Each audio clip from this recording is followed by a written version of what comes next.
Estamos en Italia, alrededor del año 285 a.C. Los romanos han ganado grandes batallas a principios del tercer siglo después de más de 50 años de sacrificios de guerra.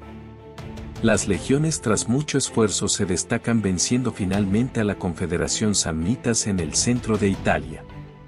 En su avance desenfrenado, el Senado decide la anexión de un vasto territorio, captando la atención de los griegos que tienen colonias en la región y no tienen ganas de terminar como otros.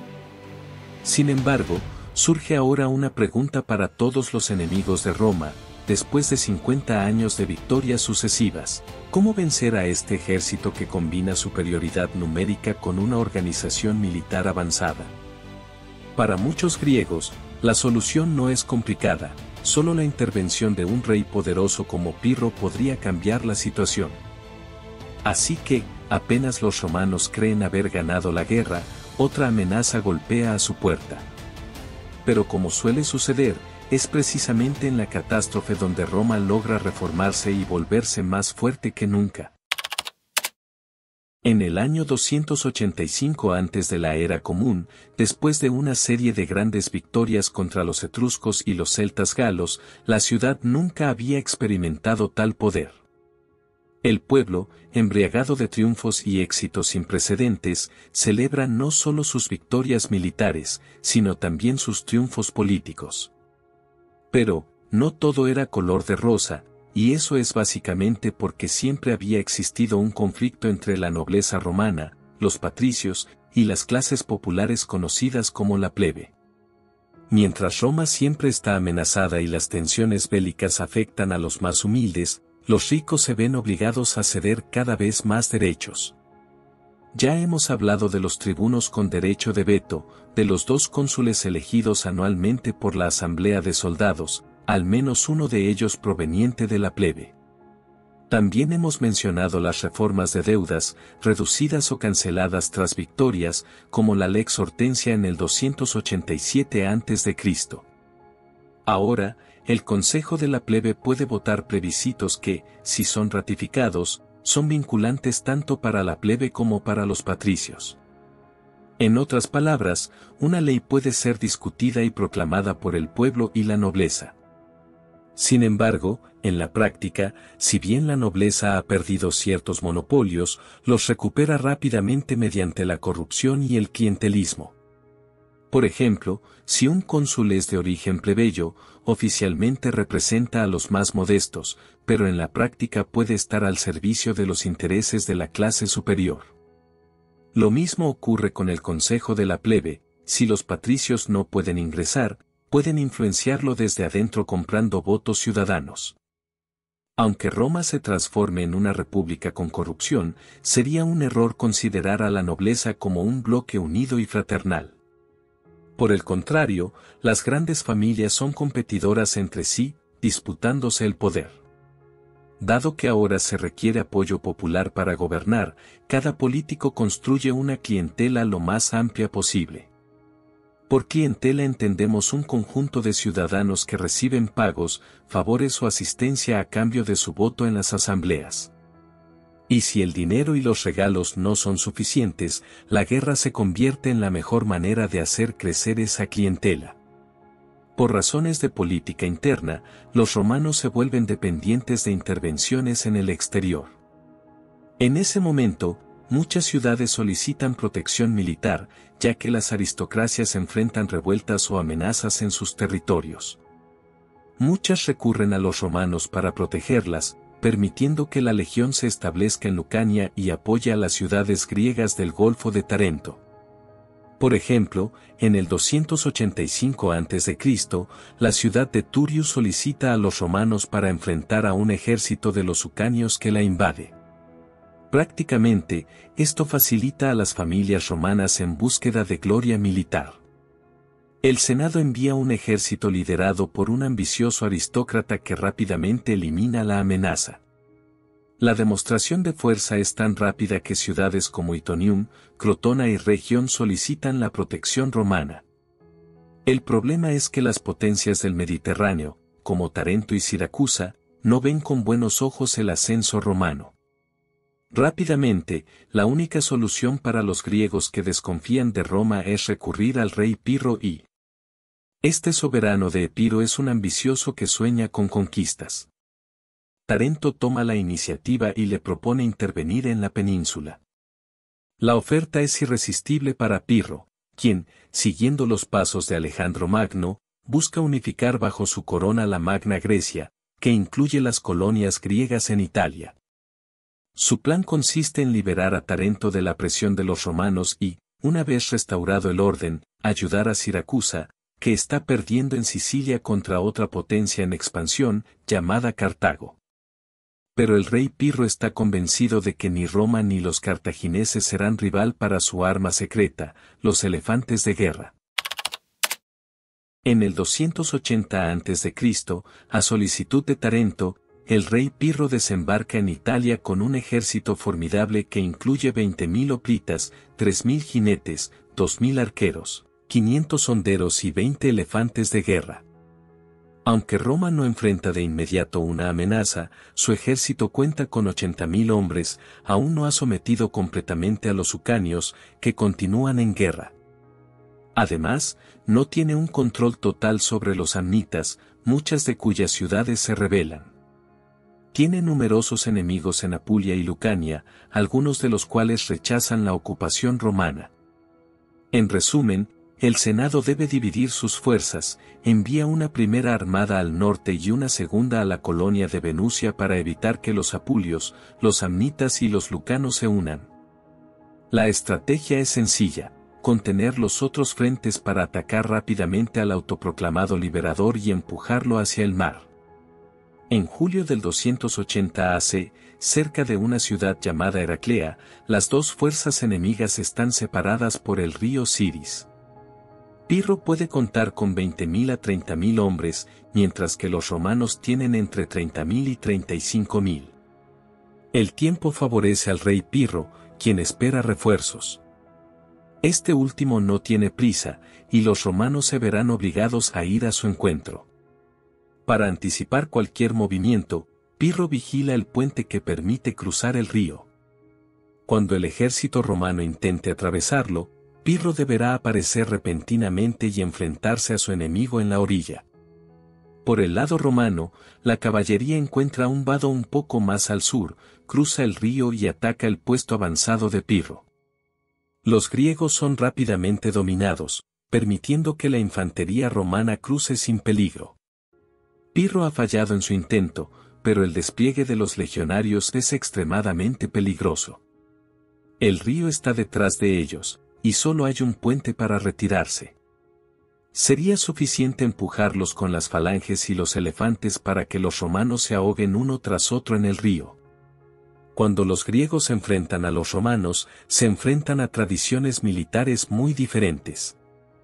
Por un lado, Pirro utiliza la falange, y por el otro, los romanos emplean el sistema manipular. Si bien ya hemos detallado el funcionamiento de estas dos formaciones, ahora exploraremos cómo una de ellas podría vencer a la otra y viceversa. A primera vista, la falange parece más poderosa que el manipule, actúa como un bloque compacto que no se detiene, con el objetivo de empujar al enemigo lo más lejos posible hasta romperlo. Los romanos ven un muro de picas y escudos avanzando hacia ellos. Sin embargo, después de 50 años de guerra en terreno montañoso, los romanos han aprendido mucho sobre la flexibilidad y la subdivisión para maniobrar. La ventaja es que si la falange rompe un manipule, este puede retroceder y ser reemplazado por otro, ya que la rotación es estrictamente imposible. Del lado griego, los romanos siempre están frescos en el frente, mientras que frente a ellos, las falanges parecen agotarse con el tiempo. La segunda diferencia entre los dos sistemas radica en el combate cuerpo a cuerpo, que siempre favorece a los romanos. Pirro se equipa a sus hoplitas con lanzas, pero si se rompe el muro de picas, los legionarios se abren paso y entran en contacto.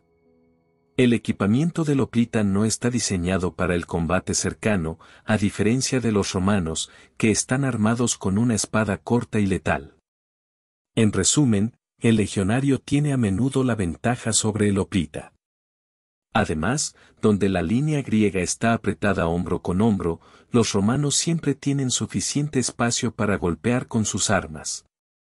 Finalmente, hay una diferencia moral entre los dos bandos. En Grecia, se valora la filosofía y se busca civilizar el combate, manteniendo una formación y evitando el cuerpo a cuerpo. En cambio, los romanos son implacables y muy agresivos. La legión es una máquina de matar que busca el combate cercano sin perder la disciplina. En resumen, Pirro está en aprietos ante un enemigo móvil y despiadado. Para evitar la derrota, lanza sus elefantes, lo que provoca una sorpresa total. Del lado romano, los latinos, que nunca han visto semejantes animales, encuentran alarmantes el sonido, el olor y el tamaño de los paquidermos. Algunos gritan monstruos, otros creen que las criaturas salen directamente del inframundo. Nadie tiene explicación, y el pánico se apodera del ejército. Los legionarios huyen corriendo, y muchos de ellos se ahogan en el río. La batalla de Heraclea es, por lo tanto, un desastre. Roma habría perdido cerca de 9.000 hombres, es decir, un tercio de sus fuerzas.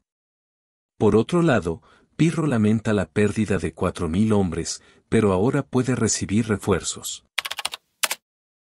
Después de la batalla de Heraclea en el 280 a.C., Pirro avanza en Italia hasta las puertas de Roma.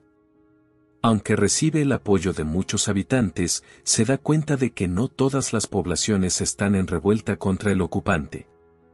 Muchos aprecian los avances traídos por la civilización romana y se enriquecen gracias al comercio.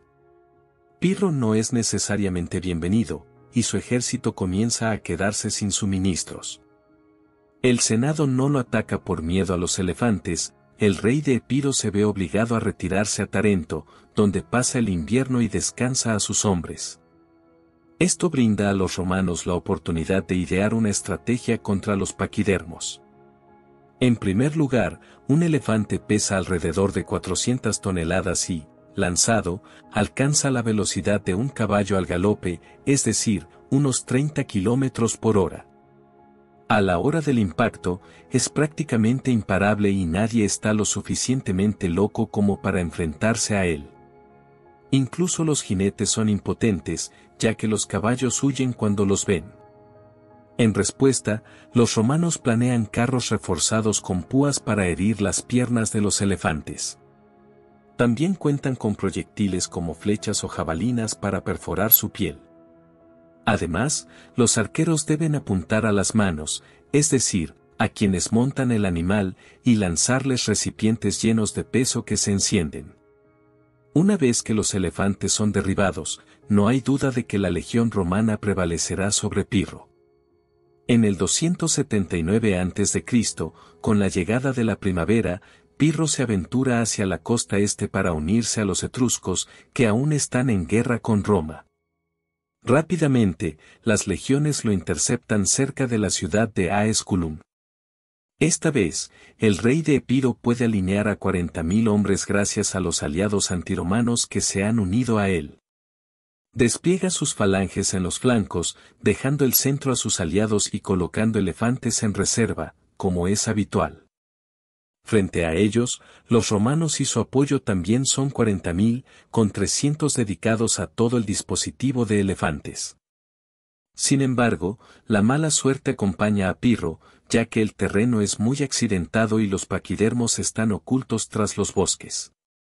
Es imposible saber dónde se encuentran, por lo que los griegos tienen la ventaja una vez más. Como resultado, cuando la legión avanza en el centro, Pirro envía sus elefantes para cerrar la brecha, y las trampas romanas no están listas. La tropa retrocede en desorden para refugiarse en las alturas. Los arqueros griegos les lanzan flechas encendidas que causan estragos en las filas. Cuando las tropas ligeras de Pirro intentan asaltar la colina, los legionarios solo son salvados por la caballería, que viene en su rescate. En el segundo día de la batalla, con las filas reformadas, los elefantes de Pirro avanzan en uno de los flancos. Esta vez, los dispositivos están desplegados, pero debido al terreno difícil, los hombres tardan en reaccionar. En la confusión, las tropas ligeras de Pirro logran apoderarse de los carros, destruirlos y hacer avanzar a los elefantes. Es un fracaso para los romanos, que se retiran de inmediato, dejando a los griegos ganar terreno. Aunque el pánico se apodera del Senado ante la noticia de otra derrota, Pirro no está completamente satisfecho.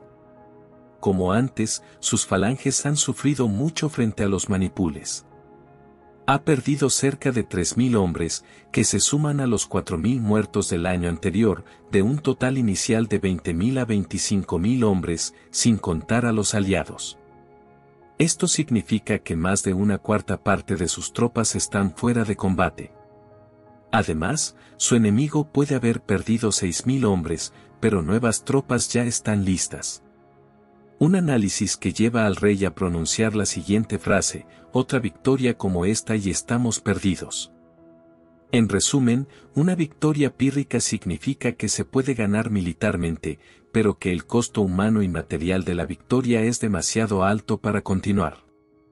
Ahora, los griegos no tienen muchas más soluciones: o se juegan todo y avanzan hacia Roma, o abandonan el juego y se retiran hacia el sur. No duden en dejar un me gusta, comentar y suscribirse para no perderse nada en el canal. La continuación llega en el próximo episodio.